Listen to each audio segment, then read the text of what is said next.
به أجمعين وعلى شيخي وسندي وسيدي ومرشدي شهودي شافعي زيدهم الله فيزانه لي خاصة ولجميع المسلمين أجمعين أما بعد.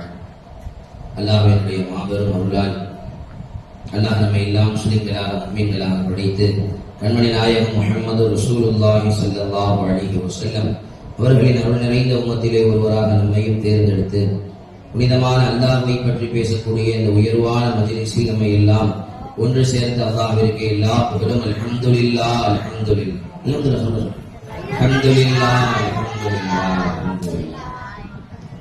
கணித்திற்குரிய தாய்மார்களே, நீங்க அசர்ல இருந்து இருக்கிறீங்க எல்லாரும். இன்னும் கொஞ்ச நேரத்துல இந்த மார்க்கத்தினுடைய சட்டம், குர்பானியினுடைய முக்கியமான மசாயில்கள், நிறைய சட்டங்கள் இருக்குது. இது எல்லாத்தையும் சொல்ல நேரம் பற்றாது. சுருக்கமான முறையில் முக்கியமான நம்ம அறிய வேண்டிய ஒரு சில சட்டங்களை இஷா தொழுகைக்கு முன்னாடி நம்ம இன்ஷால்லா சொல்லி அதை முடிச்சிருவோம். இன்ஷால்லா எல்லாரும் இஷா வீட்டுக்கு போற மாதிரி முடிச்சிடலாம் இன்ஷால்லா. அதனால கடைசி வரைக்கும் இருந்து இந்த சட்டங்களை, ஏன்னா இது டெய்லி நடக்கிறது இல்லை, வருஷத்துல ஒரு தடவை நடக்குது, நம்ம தெரிஞ்சுக்க போறோம். அதனால கடைசி வரை இருந்து இந்த சட்டங்களை தெரிந்து கொண்டு பயனடைய அல்லாஹ் தஆலா நம் அனைவர்களுக்கும் அருள் புரிவானாக. ஆமீன். அல்லாஹ் தஆலா அவனுடைய அருள்மறையில, அவனுடைய திருக்குர்ஆன் ஷரீஃப்ல அல்லாஹ் தஆலா சொல்றான், ஃபஸல்லி லிரப்பிக வன்ஹர், ஃபஸல்லி லிரப்பிக வன்ஹர். இது என்ன சூறால வருது? யாரா சொல்லுங்க பார்க்கலாம்.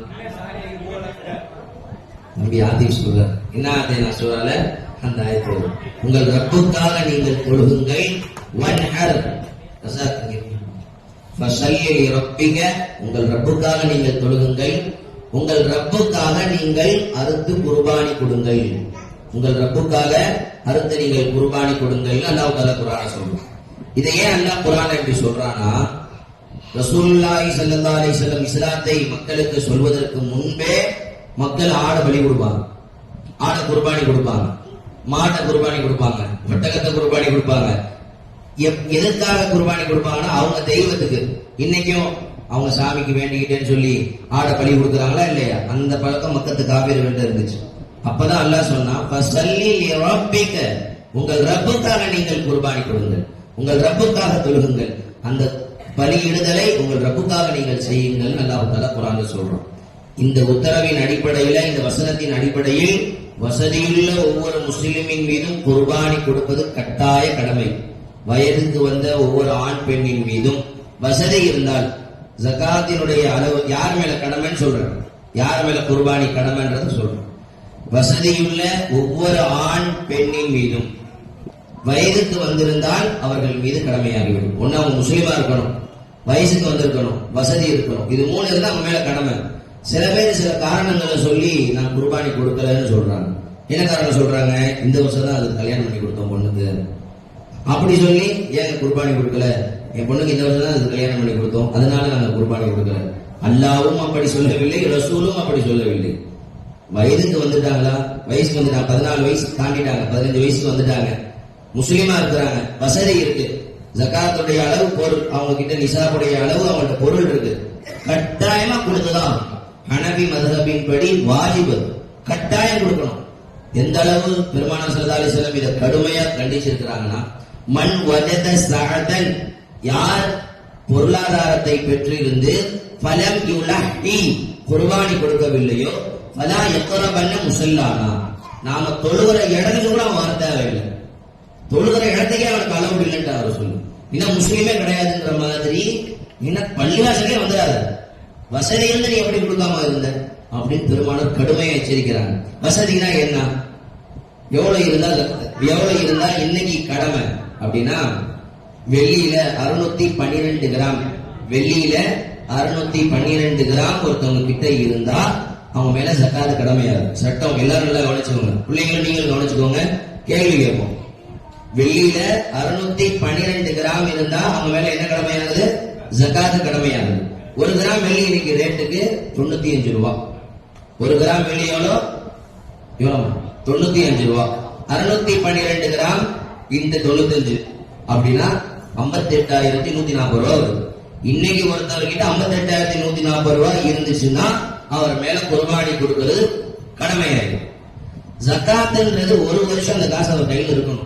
அந்த 58,140 ரூபான்ற காசு ஒரு வருஷம் அவர் கையில அப்படியே இருக்கணும். இடையில கூடுது குறையுதுன்னா அதெல்லாம் கவனிக்கப்படாது. வருட ஆரம்பத்திலும் வருட கடைசியிலும் அந்த காசு அவர்கிட்ட இருந்தாதான் ஜக்காத் கடமையாகும். ஆனா குர்பானி அப்படி கிடையாது. அந்த 3 நாள் இருக்குல்ல, அந்த குர்பானியுடைய 3 நாட்கள், பிறை எத்தனை சொல்லுங்க பார்க்கலாம் யாராச்சும்.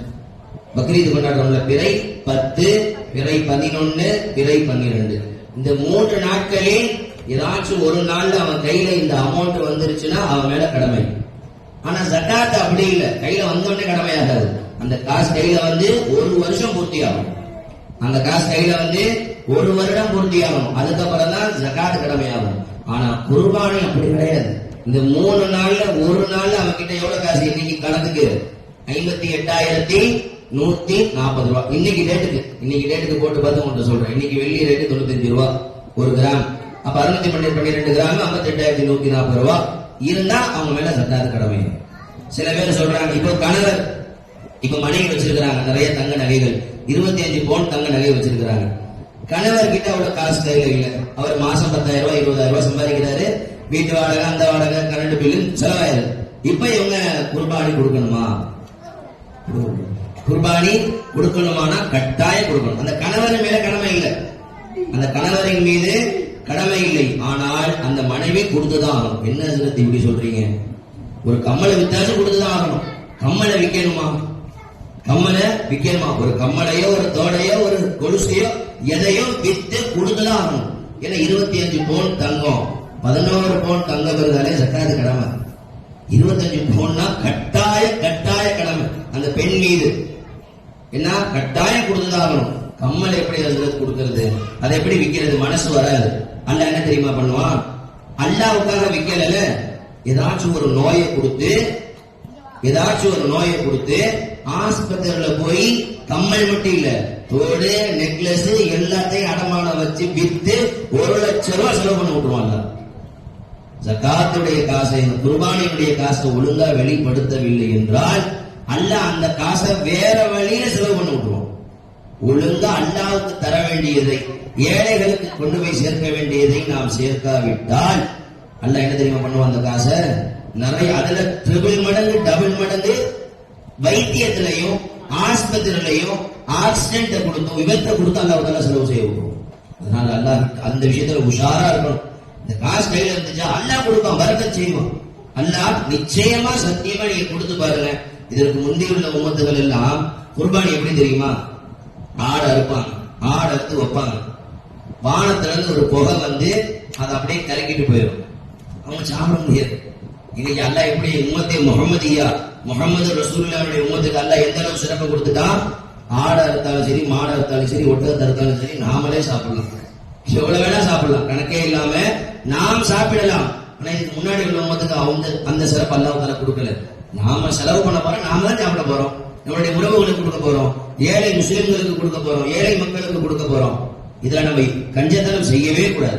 சில பேர் இன்னொரு காரணம் சொல்றாங்க, என்னுடைய மருமக வந்து ஹமலா இருக்காங்க, கர்ப்பமா இருக்கிறாங்க, இப்ப போய் எப்படி அவங்களுக்கு ஜகாத், அவங்களுக்கா எப்படி குர்பானி கொடுக்கிறது? அல்லாஹ் சொன்னானா கர்ப்பிணியா இருக்கக்கூடிய பெண் ஜகாத் குர்பானி கொடுக்க கூடாது? ஹதீஸ்ல வருதா? அல்லாஹ்வும் சொல்லல, ரசூலும் சொல்லல, எந்த இமாம்களும் சொல்லல, எந்த கிதாபையும் வரல. இவங்களா மனசுல யாரோ சொன்னாங்கன்னு நினைச்சுக்கிட்டு என்ன பண்ணிடுறாங்க?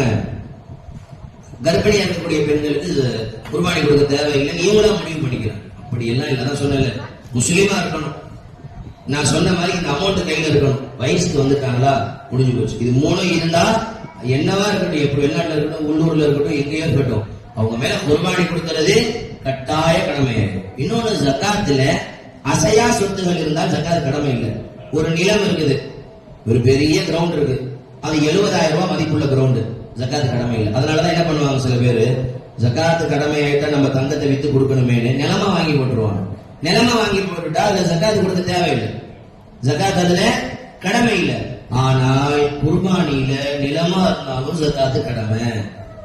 நிலமாக இருந்தாலும் அந்த நிலத்தினுடைய மதிப்பு அந்த 58,140 ரூபாய் இன்னைக்கு நிலத்துக்கு, அதை விட தாண்டி இருந்தா குர்பானி கொடுத்துதான். ஜக்காத்துல அப்படி இல்லை. ஜக்காத்துல அந்த நிலத்திற்கு அசையா சொத்துக்களின் மீது ஜக்காத்து கடமை இல்லை. ஆனா குர்பானியில அசையா சொத்தாக இருந்தாலும் ஜக்காத்து கடமை. அதே மாதிரி ஜக்காத்துல கொஞ்சம் முன்ன பின்ன தாமதப்படுத்தி கொடுக்கலாம். ஆனால் குர்பானின்றது துல்ஹஜ் பிறை 10ல தொழுதற்கு பிறகிலிருந்து பிறை 12 பிற 10, 11, 12 மகரீபுக்கு ஒரு அரை மணி நேரத்துக்கு முன்னாடி கொடுத்து முடிச்சிடணும். அதுக்கு பின்னாடியோ அதுக்கு முன்னாடியோ கொடுத்தா அது குர்பானி செல்லுபடி ஆகாது. அது சதகாவா தான் பேசுறது, வெறும் தான தர்மமா தான் பேசுறது. இந்த 3 நாளுக்குள்ள கொடுத்தாகணும். ஆனா ஜக்காத் அப்படி இல்லை, முன்ன பின்ன லேட்டா தாமதமா சீக்கிரமா கொடுக்கலாம், எந்த குற்றமும் இல்லை. ஆனா குர்பானி இந்த 3 நாளில் ஒரு நாள் கட்டாயம் கொடுத்தாகணும். 3 நாள்ல ஒரு நாள்ல பெருமானார் ஸல்லல்லாஹு அலைஹி வஸல்லம் சொன்னாங்க. சில பேர் இந்த மிஸ்டேக் பண்றாங்க. என்ன மிஸ்டேக் பண்றாங்கன்னா, இவங்க மேல ஜக்காத் கடமையா இருக்கு, நான் எங்க வாப்பா பேர்ல கொடுக்குறேன், நான் எங்க உம்மா பேர்ல கொடுக்குறேன், வஃபாத் ஆயிட்டாங்க.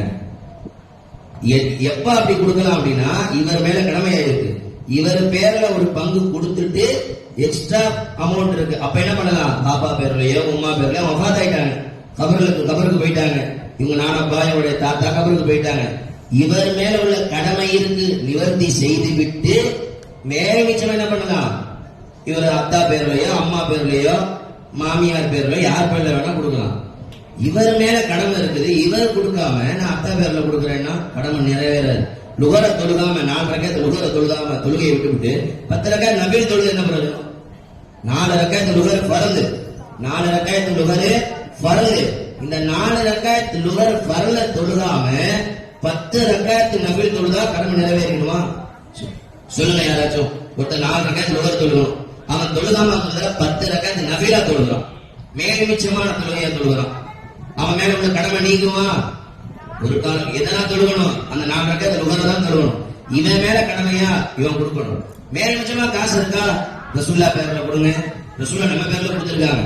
ரசூல்லா எப்பயுமே 2 ஆடு குர்பானி கொடுப்பாங்க, ஒரு ஆடு தாம் பேர்ல கொடுப்பாங்க, இன்னொரு ஆடு அறுக்கும்போது சொல்லுவாங்க ஹாதாலி உம்மத்தி, இது என் உம்மத்துக்கு. என் உம்மத்துல யாராச்சும் ஒருத்தவங்க ஏழைப்பட்டவங்க கொடுக்க வசதி இல்லாதவங்க இருப்பாங்களா இல்லையா, அவங்க பேர்லன்னு சொல்லி ரசூல்லா கொடுப்பாங்க. ரசூல்லா வஃபாத் ஆகும்போது அலி ரலியல்லாஹு சொன்னாங்க, யா அலி நீங்க கொடுக்கும்போது எனக்கு ஒண்ணு சேர்த்து கொடுத்துருங்கன்னாங்க.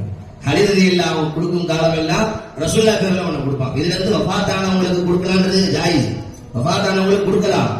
ஆனா இவர் மேல உள்ள கடமையை நீக்கிட்டு அதுக்கப்புறம் கொடுக்கணும்.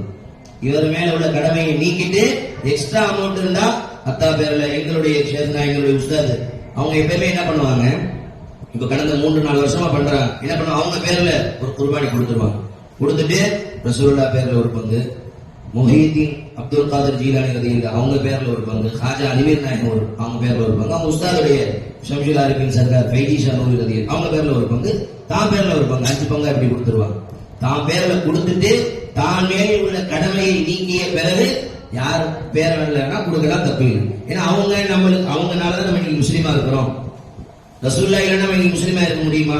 நம்ம வாப்பா அம்மா தான், அவங்க மூலியமா தான் நம்மளுக்கு இஸ்லாம் கிடைச்சிச்சு. அப்ப அவங்க பேர்ல கொடுக்கலாம், தப்பே இல்லை. இதுக்கப்புறம் நாம மேல உள்ள கடமையை நீக்கியதற்கு பிறகு நம்ம என்ன பண்ணலாம், அவங்க பேர்ல தாராளமா கொடுக்கலாம், எந்த குற்றமும் இல்லை, அதுல எந்த தவறும் இல்லை. ஃபர்ஸ்ட் நம்ம மேல உள்ள கடமையை நீக்கணும். அப்போ இன்னொன்னு, இந்த குர்பானி கொடுக்கக்கூடிய சமயத்துல கூட்டு குர்பானின்னு சேருவாங்க 7 பேர். ஆடாக இருந்தால் ஒரு பங்கு. சில பேர் இப்படி வேற நீத்து வைப்பாங்க, ஒரு ஆடு ஒரு குடும்பத்திற்கு, ஒரு ஆடு ஒட்டுமொத்த குடும்பத்துக்கும் கொடுக்கலாமா அப்படின்னா ஹதீஸ்ல வந்திருக்கு ஒரு சஹாபி ஒரே ஒரு ஆட்டை தன் மொத்த குடும்பத்துக்கும் கொடுத்திருக்கிறார். ஆனால் அது என்ன அடிப்படையில் என்றால், ஒருத்தவங்க மேலதான் அந்த குடும்பத்தில் உள்ள ஒரு ஆள் மேலதான் கடமை, மற்றவங்களுக்கு நன்மையில பங்கு போகுமே ஒழிய, ஆனா அந்த கடமை எந்த ஒருவர் மேல இருந்து நீங்கும், யாருக்கு வசதி இருந்துச்சோ அந்த ஒருத்தர் மேல இருந்தா நீங்கும். இப்ப குர்பானி 5 பேருக்கு கடமை, 5 பேர் மேல கடமை, எல்லாத்துக்கும் சேர்த்து நான் ஒரு ஆடு கொடுக்குறேன்னு அல்லாஹ் ஏமாற்ற முடியாது. ஒவ்வொருத்தவங்களுக்கும் ஒவ்வொரு ஆடு கொடுக்கணும், இல்ல மாட்டுல 5 பங்கு சேரணும். மாட்டு சில பேர் அந்த மாதிரி கணக்கு பண்றாங்க, அந்த மாதிரி என்ன பண்றாங்க, காசை கொஞ்சம் ஜோக்குள்ள போட்டு வச்சுக்கிறதுக்காக எங்க குடும்பத்துல எல்லாருக்கும் சேர்ந்து ஒரு ஆடு, குடும்பத்துல 4 பேர் இருக்கிறாங்க, 5 பேர் இருக்கிறாங்க, 2 பேர் மேலதான் கடமையா, 2 பேர் கொடுத்துதான் ஆகணும். 3 பேர் மேல கடமையா, 3 பேர் கொடுத்துதான் ஆகணும். இப்போ ஒருத்தவருக்கு உடம்பு சரியில்லை, அவருக்கு பதிலாக இன்னொருத்தவர் மாத்திரை போட்டா இவருக்கு சரியாகுமா? எனக்கு பசிக்குது, இன்னொரு அதிரத்து அவங்க சாப்பிட்டாங்க, ஏன் பசி நீங்குமா? யாருக்கு பசிக்குதோ அவங்க சாப்பிடணும், அப்பதான் அவங்களுடைய பசி நீங்கும். யாருக்கு பசிக்குதோ அவங்க சாப்பிடணும், அப்பதான் அவங்களுடைய பசி நீங்கும். அப்ப அந்த மாதிரி யார் குடும்பத்துல 5 பேர் இருக்கிறாங்க, அதுல 3 பேர் மேல கடமையா, அப்ப அந்த 3 பேர் மேல என்ன கடமை? குர்பானி கொடுப்பது கடமை. 3 மாட்டுல மொத்தம் 7 பங்கு சேரலாம், 3 பங்குல சேர்ந்துடலாம், இல்ல 3 ஆட்டை வாங்கி குர்பானி கொடுத்துட வேண்டியதுதான். சட்டம் புரியுதா எல்லாருக்கும்? இன்னொரு முக்கியமான விஷயம், கூட்டு குர்பானி கொடுக்கும்போது ஒரு சில முக்கியமான சட்டங்களை மட்டும் சொல்லியிருக்கோம். கூட்டு குர்பானி மாடு எத்தனை பங்கு சேரலாம்? மாட்டுல 7 பங்கு சேரலாம். அதுல 7 பங்கு கொடுக்கிறவங்களுடைய நீயத்தும் குர்பானியினுடைய நீயத்தா இருக்கும். இப்ப இப்போதான் ஒரு 5 பேர் குர்பானி கொடுக்குறாங்கன்னு வைங்க. ஒருத்தர் நான் 2 பங்கு, ஒருத்தர் நான் 1 பங்கு, இன்னொருத்தர் நான் 1 பங்கு, இன்னொருத்தர் நான் 1 பங்கு, மொத்தம் 5 பேரு 2 பேர் 2 பங்கு கொடுத்துட்டு மிச்சம் 3 பேர் ஒரு பங்கு கொடுக்குறாங்க. சரி, இன்னொரு உதாரணம் சொல்லுங்க, நீங்க பேசாதீங்க, கவனிங்க, கவனிங்க. இப்போ மாட்டுல 7 பேர் பங்கு சேரணும், 5 பேர் பங்கு சேர்ந்துட்டாங்க, 5 பேரு 5 பங்கு சேர்ந்துட்டாங்க, எக்ஸ்ட்ரா 2 பங்கு இருக்கு. ஒருத்தர் சொல்றாரு, 5ஆவதா சேர்ந்தவர் சொல்றாரு, சரி அந்த 2 பங்கு வேணா என் பேர்ல போட்டுக்கோங்க, நான் சும்மா கறியா வாங்கிக்கிறேன் அப்படின்றது. இப்ப 7 பேருடைய பங்கு கூடாம போயிடும், 7 பேருடைய பங்குமே கூடாம போயிடும். அந்த எக்ஸ்ட்ரா 2 பங்கு அதுவும் குர்பானியுடைய நீயத்துல இருக்கணும். அவர் எந்த நீயத்துல மாத்திட்டாரு? சும்மா இறைச்சி, சும்மா கறி வேணும், நான் வாங்கி அதை வாங்கி வித்துக்கிறேன், இல்ல ஏதாச்சும் பண்ணி ஏதாவது பண்ணிக்கிறேன்ற நீயத்துல வாங்குறாரு. அப்ப அது என்ன ஆகாது? 7 பேருடைய குர்பானி செல்லுபடியாகாம போயிடும். அதனால அந்த 7 பேருடைய நீயத்தும் எப்படி இருக்கணும்? குர்பானியா இருக்கணும். இதுல இன்னொரு சட்டம் என்னன்னா, அகீகாவா இருந்தா பிரச்சனை. 6 பங்கு குர்பானி, 6 பங்கு குர்பானியுடைய நீயத்துல, ஒரே ஒரு பங்கு அகீகா. அகீகானா யாருக்கு தெரியும்? சொல்லுங்க பார்க்கலாம். அகீகா அப்படின்னா யாருக்கு தெரியும்? அகீகா அப்படின்னா தன்னுடைய குழந்தைக்காக 7வது நாள்லயோ, ஆண் குழந்தையா இருந்தா 2 ஆடு, பெண் குழந்தையா இருந்தா 1 ஆடு, 7வது நாள் அல்லது 14வது நாள் அல்லது 21வது நாள்ல இதை கொடுக்கணும்னு பெருமானார் ஸல்லல்லாஹு அலைஹி வஸல்லம் அவர்கள் சொன்னாங்க. அந்த மாதிரி ஒருத்தர் ஹகீகான்ற நியத்துல சேர்ந்தாருன்னா பிரச்சனை இல்லை. ஹகீகான்ற நியத்துல இருக்கணும், இல்ல குர்பானின்ற நியத்துல இருக்கணும், 7 பங்கும். அது இல்லாமல் இறைச்சின்ற நியத்துல ஒருத்தர் பங்குல சேர்ந்தாருன்னா 7 பேருடைய பங்கு என்னவா போயிடும்? கூடாம போயிடும். 7 பேருடைய பங்கும் கூடாம போயிடும். நேத்து ஒரு அம்மா ஒரு டவுட் கேட்டாங்க, ஹஸ்ரத் இப்போ என் மேல என் ஜகாத்துடைய அளவு என்ற பொருள் வசதி இருக்கு, என் மேல கடமை, ஆனா கொடுக்கிற அளவுக்கு என்கிட்ட ஆற்றல் இல்லை. அதாவது நான் வீட்டுல தனி பெண்ணா இருக்கேன், என்னுடைய வீட்டுக்காரவங்க வெளிநாட்டுல இருக்கிறாங்க, நான் 10,000 ரூபாய், நான் அந்த காசு ஒரு பங்குடைய காசு 4,000 ரூபாய் தான், ஆனா ஒரு 10,000 ரூபாய ஒரு ஏழை குமருக்கு கொடுத்துறேன், ஒரு ஏழை குமருக்கு கொடுத்து விடுகிறேன், இப்ப என் மேல உள்ள கடமை நீங்குமா? ஏன்னா இப்ப நான் ஆடை வாங்கி அதை அறுத்து அதை பங்கு போற அந்த அளவுக்கு எனக்கு உடம்புல சக்தியும் இல்லை, என் வீட்டுக்காரர் ஊர்லயும் இல்லை. அதனால அந்த 10,000 ரூபாய் காசு நான் ஒரு ஏழைக்கு தர்மமா கொடுத்துட்டா செல்லுபடி ஆகுமான்னு கேட்கிறாங்க. மார்க்க சட்டம் என்ன அப்படின்னா, அவங்க அந்த 10,000 ரூபாயா இல்ல 10,000 ரூபாய் இல்ல 50,000 ரூபாய் சதக்கா கொடுக்கட்டும், ஆனால் அவர்கள் மீது கடமையாகிய அந்த குர்பானியை நிறைவேற்றிதான் ஆக வேண்டும். அவங்களுக்கு கஷ்டமா இருந்துச்சு, எத்தனை மதரசாக்கள் இருக்கு, காசை கொடுத்துட்டோம்னா அவங்களே என்ன பண்ணுவாங்க, அவங்க பேரில் பிஸ்மில்லா சொல்லி அறுத்து அந்த மதரசா பிள்ளைகளுக்கு ஏழைகளுக்கு மதரசாவை பங்கு வச்சு கொடுத்துருவாங்க. பல மதரசாக்கள் இருக்கு, சேலத்துல நம்ம ஜாமியா இர்ஃபானியா மதரசா, சில மதரசாக்கள் நம்ம கொடுத்துட்டா அந்த கறியை நமக்கு வந்து கொடுக்க மாட்டாங்க, நம்ம பங்கு வைக்கிற தேவையில்லை, உரிக்கிற தேவையில்லை, வெட்ட வேலை இல்லை, காசை மட்டும் கொடுக்க வேண்டியது கடமை நீங்கும். உங்க பேரை சொல்லி அவங்க அறுத்து அந்த ஏழைகளுக்கு பங்கு வச்சு மதரசா பிள்ளைகளுக்கு பங்கு வச்சு கொடுத்துருவாங்க. ஏன்னா அவங்க நம்ம மேல உள்ள அப்படி வேணா பண்ணிக்கலாம், ஆனால் அதை ஏழைக்கு 20,000 ரூபாய் கொடுத்தாலும் சரி, 30,000 ரூபாய் கொடுத்தாலும் சரி, ஏழை குமர் இருக்காது, அவங்க பாவம் கஷ்டப்படுறாங்க, ஏழை குமர் இருக்கிறாங்க, ரொம்ப கஷ்டப்படுறாங்க, அவங்களுக்கு நான் கொடுத்துறேன்னு சொன்ன நீங்குமா கடமை? நீங்க இந்த குர்பானி என்கிற அடிப்படையில் அவங்கள்ட்ட காசு வெளியேறணும். ஏன் தெரியுமா அல்ல இதை இவ்வளவு கடமையாக்குறாங்க?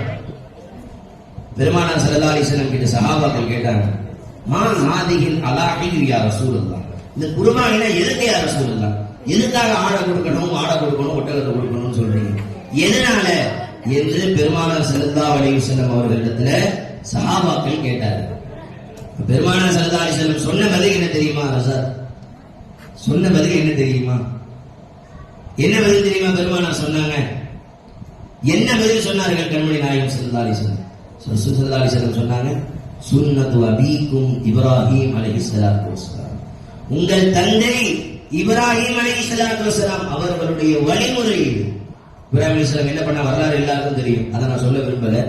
அந்த வரலாறினுடைய ஒரு துண்டை அல்லாஹ் திருக்குர்ஆன்ல சொல்றோம். பெரிய வரலாறு, கனவுல கண்டாங்க, குழந்தையா இருக்கிற மாதிரி, பிற 8ல கண்டாங்க, பிற 9ல கண்டாங்க, பிற 10ல வந்த உடனே அல்லாஹ்வுடைய உத்தரவுன்னு குழந்தையை கூட்டிக்கிட்டு புது ட்ரெஸ் மாட்டி விட்டு அத்தரை பூசி மனைவி கிட்ட கத்தியை வாங்கிக்கிட்டு கிளம்பிட்டாங்க. மனைவிட்ட சொல்லல, மனைவி கிட்ட என்னன்னு சொல்லல, உன் பிள்ளைய கூட்டு போய் கழுத்து அறுக்க போறேன்னு சொல்லல, உன் பிள்ளைய கூட்டிட்டு போய் கழுத்து அறுக்க போறேன்னு சொல்லல. உன் பிள்ளைக்கு புது ட்ரெஸ் மாட்டி விட்டு பவுடர் போட்டு விட்டு அமுச்சு விட்டுட்டாங்க. அவங்க அம்மாவும் எங்கேயோ பாப்பா விளையாடுறதுக்கு பிள்ளைய கூட்டு போக போறாங்க போலன்னு குளிக்க வச்சு புது ட்ரெஸ் மாட்டி விட்டு சந்தோஷமா ஜாலியா விளையாண்டு வாப்பான்னு அனுப்பிச்சிருக்கிறாங்க. அவர் அந்த ஹாஜரா அம்மாவுக்கு தெரியாது, இன்றைய நாளுக்கு பின்னால் தன் குழந்தையை சந்திக்க முடியாது, தன் குழந்தைகளுடைய கழுத்து தனியா வெட்டப்பட்டு ஹாஜரா அம்மாவுக்கு தெரியாது. அனுப்பிச்சு விட்டாங்க. பாதியில போயிட்டாங்க, பாதி தூரம் போயிட்டாங்க. அல்லாஹ் அந்த இடத்தை குர்ஆன்ல அல்லாஹ் தஆலா சொல்றான். فَلَمَّا بَلَغَ مَعَهُ السَّعْيَ قَالَ يَا بُنَيَّ சஹி என்கிற இடம் வந்த உடனே இப்ராஹிம் அலைஹிஸ்ஸலாம் தான் புள்ளை இஸ்மாயில் அலைஹிஸ்ஸலாம் 8 வயசு 9 வயசு நிறைந்த சிறு புள்ளை இஸ்மாயில் அலைஹிஸ்ஸலாம். நான் சொல்றது அப்படியே உங்க சிந்தனைகளை கொண்டு வாங்க. 8 வயசு 7 வயசு புள்ள அவங்க. فَلَمَّا بَلَغَ مَعَهُ السَّعْيَ قَالَ يَا بُنَيَّ إِنِّي أَرَى فِي الْمَنَامِ أَنِّي أَذْبَحُكَ சொல்றாங்க. இப்ராஹிம் அலைஹிஸ்ஸலாம் புள்ளைய பார்த்து சொல்றாங்க, يا بني إني أرى في المنام أني أذبحك فانظر ماذا ترى. என்னுடைய அன்பு பிள்ளையே, إني أرى في المنام أني أذبحك சொல்றாங்க. தம் பிள்ளையை பார்த்து சொல்றாங்க, என்னுடைய அன்பு பிள்ளையே, நான் உன்னை கனவிலே அறுப்பதாக கண்டேன். என்னுடைய கனவிலே உன்னுடைய கழுத்தை அறுப்பதாக கண்டேன். அல்லாஹ்ட்ட இருந்து உத்தரவு வந்துருச்சு, உன் கழுத்தை அறுக்கும்படி.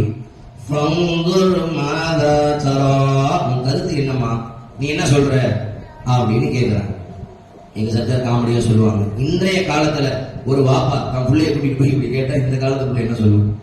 வாப்பா, நானும் ஒரு கனவு கண்டேன், உங்க கருத்தா இருக்கிற மாதிரி நான் ஒரு கனவு கண்டேன், உங்க கருத்து என்ன? உங்க கருத்து என்ன வாப்பா? நானும் உங்க கருத்தா இருக்கிற மாதிரி கனவு கண்டேன், உங்க கருத்து என்ன சொல்லுங்க. அல்லாஹ் உத்தரவு வந்திருக்கு, உங்க கருத்து என்ன? வெட்டிடுவோமா? நம்ம பிள்ளைங்க கேட்க வேண்டியது. ஆனா இப்ராஹிம் அலைஹிஸ்ஸலாத்தினுடைய வளர்ப்பு, சையதுனா இப்ராஹிம் அலைஹிஸ்ஸலாத்தினுடைய வளர்ப்பு, இஸ்மாயில் அலைஹிஸ்ஸலாம் சொன்ன வார்த்தை அல்லாஹ் குர்ஆன்ல பதிவு செஞ்சது. قال يا أبتي افعل ما تؤمر. قال يا أبتي சொன்னார்கள், யா அபதி என் அன்பு தந்தையே. உங்க சொன்ன வார்த்தையை பாருங்க. قال يا أبتي என் அன்பு தந்தையே, افعل ما تؤمر. அல்லாஹ் என்ன சொன்னானோ செய்யுங்க. நீங்க கழுத்தை வெட்ட சொன்னா என் கழுத்தை வெட்டி போடுங்க. கழுத்தை افعل ما تؤمر, do what he said.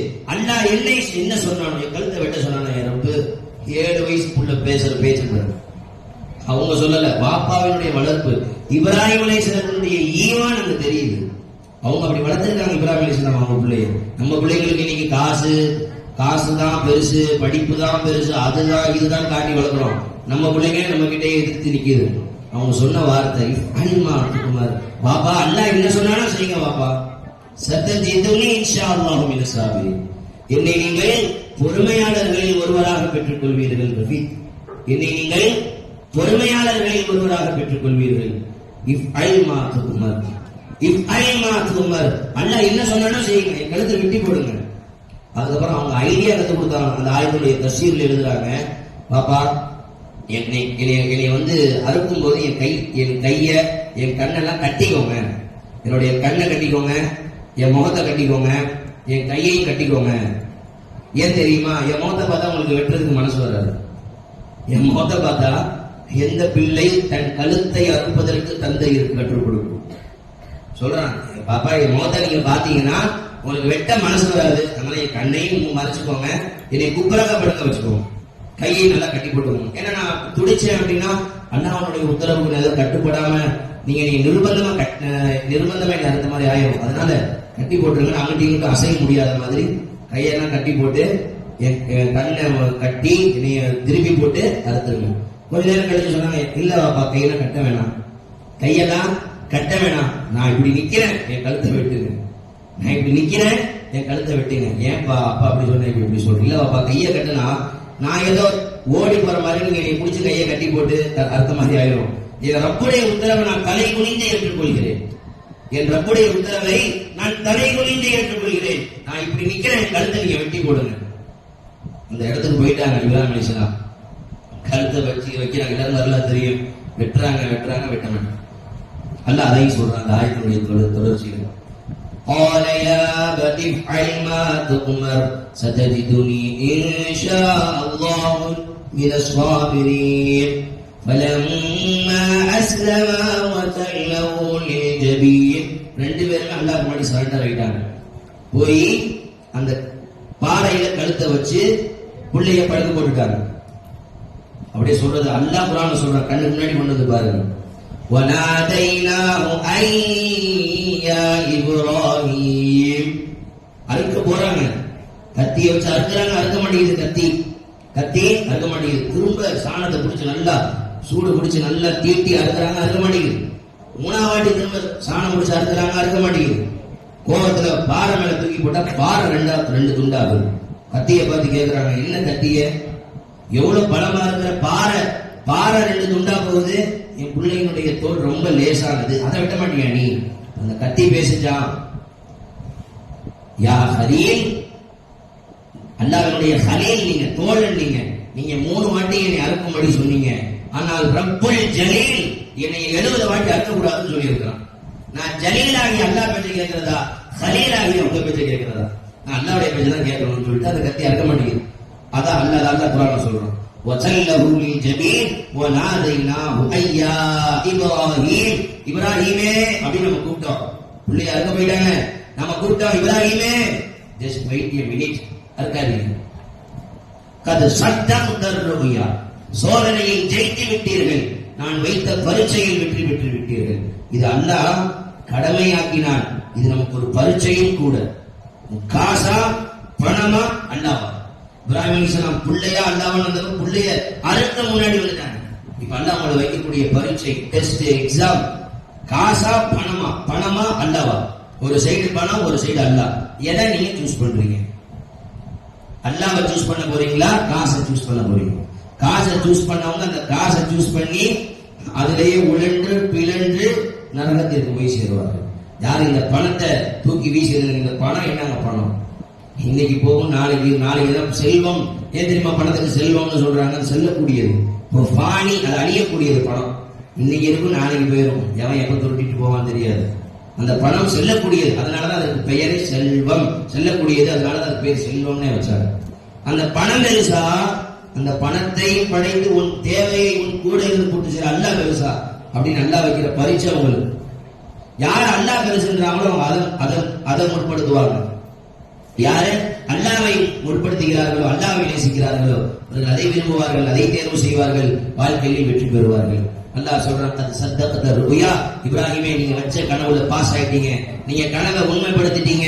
நீங்க இந்த சம்பவத்தை அல்லாஹ் சொல்றான், தரக்னா அலைஹி பில் ஆகிரீன். பின்னாடி வரவங்களுக்கு இது ஒரு பெரிய படிப்பினைன்னு அல்லாஹ் சொல்றான். சம்பவத்தை மட்டும் சொல்லி அல்லாஹ் அப்படியே முடிக்கல, ஃபுல் ஸ்டாப் வைக்கல, சொல்லிட்டு சொல்றான், தரக்னா அலைஹி பில் ஆகிரீன். இப்ராஹிம் நபியை பார்த்து பாடம் படித்துக் கொள்.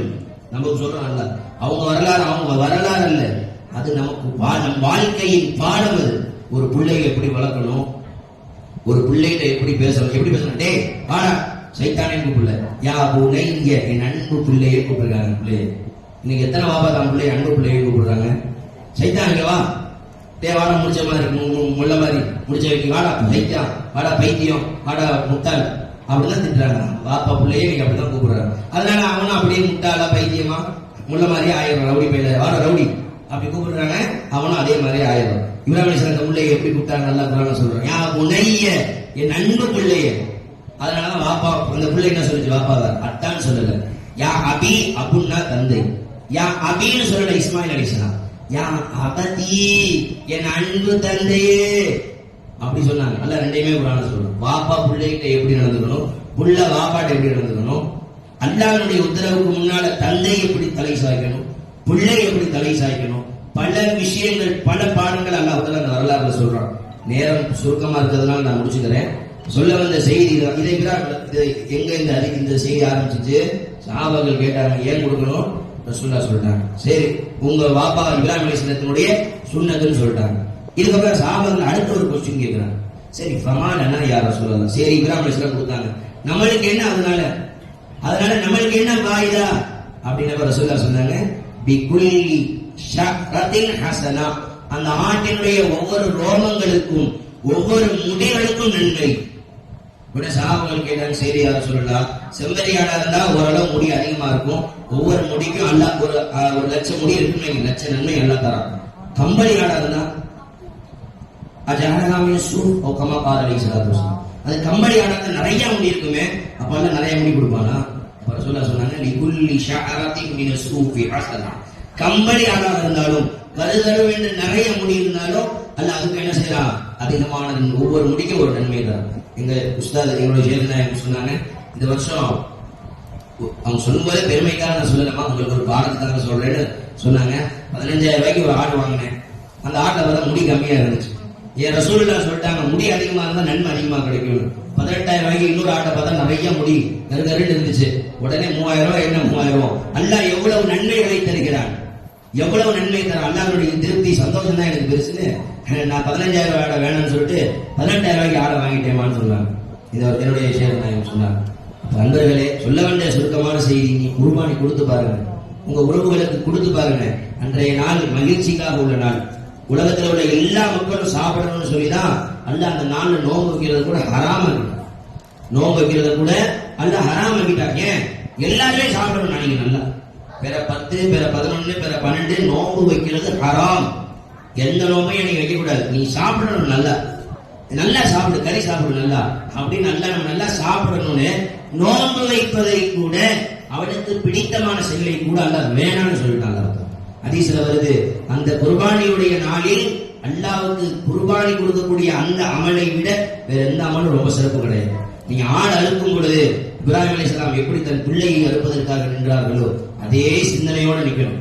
சும்மா ஏதோ வரது காசு கொடுத்துட்டு அது என்னமோ அப்படின்ற எண்ணத்துல குர்பானி கொடுக்க கூடாது. சொல்றாங்க பெருமானார் ஸல்லல்லாஹு அலைஹி வஸல்லம் சொன்னாங்க, குர்பானி எவர் கொடுக்கிறாரோ அவர் கையால் அறுக்க வேண்டும். அதற்கு வாய்ப்பு இல்லையா, அறுக்கும் போது நிக்கணும். ஆயிஷா அம்மா பார்த்து ரசூலுல்லாஹ் சொன்னாங்க, யா ஆயிஷா கூமி, ஆயிஷாவே குர்பானி கொடுக்கும் போது பக்கத்துல நில்லுங்க. அறுக்கும் பொழுது அந்த ரத்தம் அந்த பூமியில் விழுகுவதற்கு முன்னால் அல்லாஹ் அவருடைய ஒட்டுமொத்த பாவத்தை மன்னித்து விடுகிறான். ஆயிஷா அம்மா கேட்டாங்க, என்ன யாரும் சொல்ல, இவ்வளவு பெரிய சிறப்பா? இது நம்மளுக்கு மட்டுமா, நம்ம குடும்பத்துக்கு மட்டும்தான் இந்த சிறப்பா, இல்ல எல்லா முஸ்லிமான எல்லாருக்குமே வா? இது நமக்கும் தான், ஒட்டுமொத்த உம்மத்துக்கும் தான் அப்படின்னு நாங்க பெருமானார் சொல்றாங்க. அதனால பக்கத்துல நிக்கணும். அதுக்கும் வாய்ப்பு இல்லையா, பிரச்சனை இல்லை, பரவாயில்லை இல்லை, தான் கையால இருக்கணும், பக்கத்துல நிக்கணும்ன்றது சிறப்பிற்குரியது. ஆனால் எங்கேயோ இருந்தாலும் கூடிக்கும், இது சிறப்புன்றதை சொல்ல வர. அதே மாதிரி இன்னொரு இந்த ஒரு பாயிண்ட் சொல்லி முடிச்சுக்கிறேன்.